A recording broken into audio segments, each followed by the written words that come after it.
हमने if else पढ़ा है। मैं यहाँ अगर लिखना चाहूँ जल्दी से लिख देता हूँ, if user let user header, यहाँ पे मैं कह देता हूँ user dot to lower case अगर बराबर है हेडर से, तो फिर आप प्रिंट करा दो कंसोल पे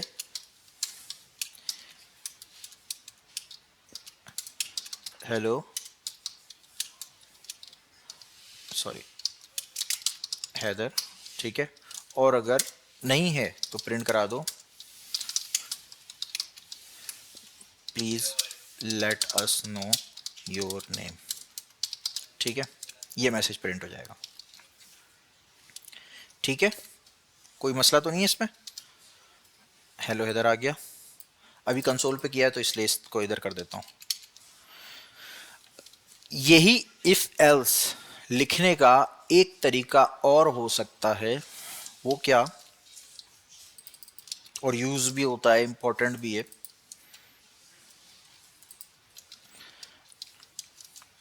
आप कंडीशन लिख दो, ना इफ लिखा है ना एल्स लिखा है, कुछ भी नहीं लिखा है, सिर्फ कंडीशन लिखी है। कंडीशन क्या लिखी थी मैंने, यही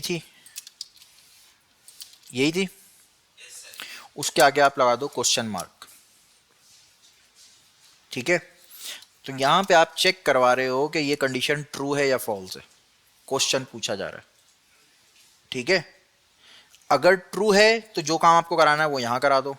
हमें कराना था कंसोल डॉट लॉग हेलो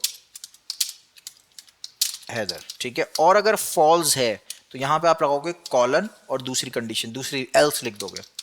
इसमें एल्स इफ डायरेक्ट नहीं होता, थोड़ी जुगाड़ करनी पड़ती है, वो भी हो जाता है, बट इसमें इफ एल्स के लिए ये, ठीक है। यहां क्या लिख सकता हूं मैं, क्या लिखना था मुझे, please let us know your name.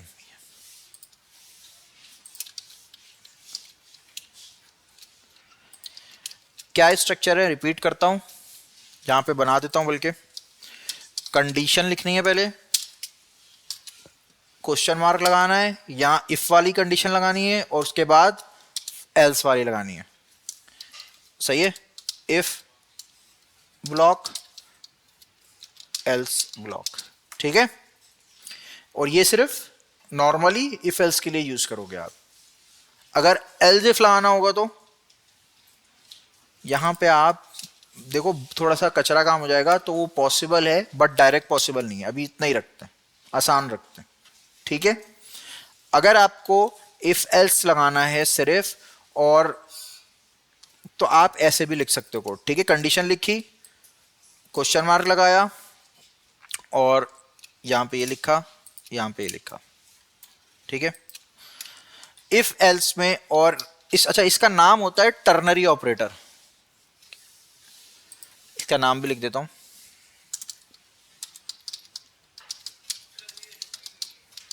Repeat कर दूं, रिपीट कर देते हैं बेटा, वैसे तो इसमें कुछ रिपीट वाला है नहीं, बट कर देते हैं, आपने बोल दिया तो। देखो इफ एल्स तो पता है ना बेटा, यही काम करेगा, सब कुछ सेम है जो मैंने यहाँ लिखा है। देखो हेलो हेदर ही आ रहा है अभी भी, ठीक है। और अगर मैं हेदर की जगह कुछ और लिख दूं, यहाँ पे मैं लिख देता हूँ अली लिख देता हूँ, तो सब कुछ सेम है, बट अब सेकंड कंडीशन एल्स चल रहा है, तो काम सेम है जो यहाँ पे किया है। बट इसी कोड को लिखने का तरीकाकार क्या हो सकता है कि मैं पहले लिखूं कंडीशन जो यहाँ लिखी है मैंने, इफ के अंदर यही लिखा था मैंने, उसके बाद मैंने लगाना है क्वेश्चन मार्क, ठीक है। ये आ गया क्वेश्चन मार्क। उसके बाद इफ ब्लॉक के अंदर यानी इफ के करली ब्रैकेट में जो काम किया वो लिखूंगा, जो कि इस केस में ये वाला है, ठीक है। और एल्स ब्लॉक में उसके बाद कॉलन दे के लिखना है, कॉलन देना जरूरी है इसमें। इफ अगर होगा मिसाल के तौर पर सिर्फ इफ है तो आप टर्नरी नहीं लगाओगे, एल्स इफ है तो आप टर्नरी नहीं लगाओगे। टर्नरी कब काम आता है, इफ एल्स दोनों हैं उस सूरत में काम आता है, ठीक है। नॉर्मल इफ में और इसमें एक छोटा सा फर्क होता है जो अभी मैं आपको नहीं बता रहा, थोड़ा सा डाइजेस्ट नहीं होगा तो मैं नेक्स्ट क्लास में या फ्राइडे की क्लास में बताऊंगा। अभी सिर्फ हम इसका सिंटैक्स ध्यान में रखते हैं क्योंकि हम इसको यूज करेंगे बहुत ज्यादा। सिंटैक्स क्या है कि अगर कंडीशन लिखनी है, क्वेश्चन मार्क देना है, उसके बाद if block colon else block. अगर मैं एल्स ब्लॉक नहीं लिखूंगा तो ये इनकम्प्लीट है, एरर आएगा। देखिए, देखते हैं इसने मुझे कहीं पे एरर दिया तो नहीं है। एक काम करते हैं, अब दे दिया, ठीक है। एरर दी इसलिए नहीं दे रहा है क्योंकि इसको लग रहा है अभी मैं लिख रहा हूँ। जैसे ही मैंने इसको बंद किया यहाँ पे एरर आ गया, रेड कलर का दिख रहा है। ये कह रहा है कि ये कॉलन एक्सपेक्टेड है, आपने सेमी कॉलन लगा दिए। ये मुझे बोल रहा है गलती नहीं करो यार, अच्छे बच्चे हो तुम, सही है। चलो ये लगा दिया, अब आगे का कोड नहीं लिखते, तब भी ये मुझे बोलेगा कि भाई कुछ लिखो, एक्सप्रेशन वगैरह कुछ लिखना पड़ेगा आपको, सही है। तो ये बात उम्मीद है आपको क्लियर हो गई होगी कि ये इफ एल्स के लिए यूज हो सकता है, ठीक है। सबको क्लियर है? मुश्किल है ये? इफ एल्स का ही एक स्पेशल सिंटैक्स है जिसका नाम भी थोड़ा डिफरेंट है। नाम क्या है इसका? Ternary operator. और ये इफ एल्स से स्लाइटली इसमें फर्क है, वो मैं आपको नेक्स्ट क्लास में बता दूंगा। और अगर मुझे अभी आप बोलें आसानी से जल्दी से बता दूं तो मैं बता देता हूं। देखिए, ये जो टर्नरी ऑपरेटर होता है ना, ये बाय डिफॉल्ट आपको रिटर्न करता है वैल्यू। इफ एल्स आपको बाय डिफॉल्ट रिटर्न नहीं करता। यानी अगर मैं इसकी बात करूं, ठीक है, तो ये कुछ भी रिटर्न नहीं कर रहा। नीचे जो कंडीशन मैंने टर्नरी में यही लिखी है, तो इसका मतलब है ये मतलब है। तो टर्नरी आपको बाय डिफॉल्ट रिटर्न करता है वैल्यू। यानी कि मैंने यहां पे अगर यहाँ पे कंसोल भी लिखा है तो ये असल में कंसोल रिटर्न हो रहा है। यहाँ पे भी मैंने कंसोल लिखा है लेकिन ये कंसोल रिटर्न हो रहा है। तो बाय डिफॉल्ट कंसोल जब चलता है तो क्या रिटर्न करता है, देखते हैं जरा। कंसोल डॉट लॉग ए, तो अनडिफाइंड रिटर्न करता है। चला दिया और वापसी क्या किया, तो जब हम इसको कंसोल को रिटर्न कर रहे हैं तो रिटर्न असल में अनडिफाइंड ही हो रहा है इस केस में।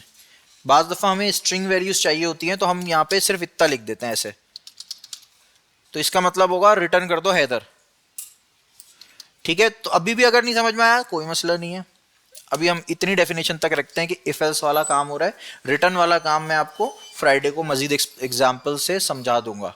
टर्नरी ऑपरेटर बेटा समझ आया बेटा आपको? ठीक है, इसकी घर पे आप प्रैक्टिस करके आएंगे। और फंक्शन वाली जो पीडीएफ है उसकी असाइनमेंट कहाँ तक पहुंचे आप लोगों के? उसकी डेडलाइन मुझे देनी पड़ेगी आपको। अब 29 क्वेश्चन है उसमें से, और मैंने आपसे कहा उसका कोड आपने संभाल के रखना है क्योंकि मैं वो आपसे रिसीव करवाऊंगा, चेक करूंगा उसको। कौन सी 29 तारीख तक? क्या हो गया, 6 तारीख है अभी।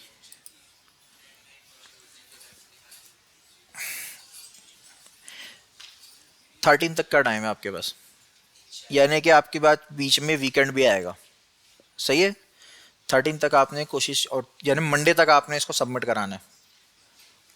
सबमिट कराने के लिए मैं आपको गूगल का फॉर्म दूंगा, उसमें आप सारे कोड कॉपी करके पेस्ट करोगे। क्यों कॉपी इसलिए करवा रहा हूँ क्योंकि उस कोड को मैं चला के देखूंगा, ठीक है। वरना तो मैं आपका कोड पीडीएफ की शक्ल में या सोर्स कोड की शक्ल में ले लेता। मैं डायरेक्ट आपका कोड कॉपी करूंगा, कंसोल पे चला के देखूंगा चल रहा है नहीं चल रहा, और आपको पता लग जाएगा, ठीक है। तो आज की क्लास को हम यहीं पे रैप करते हैं। फैसल भाई को आपसे कुछ ज़रूरी बातें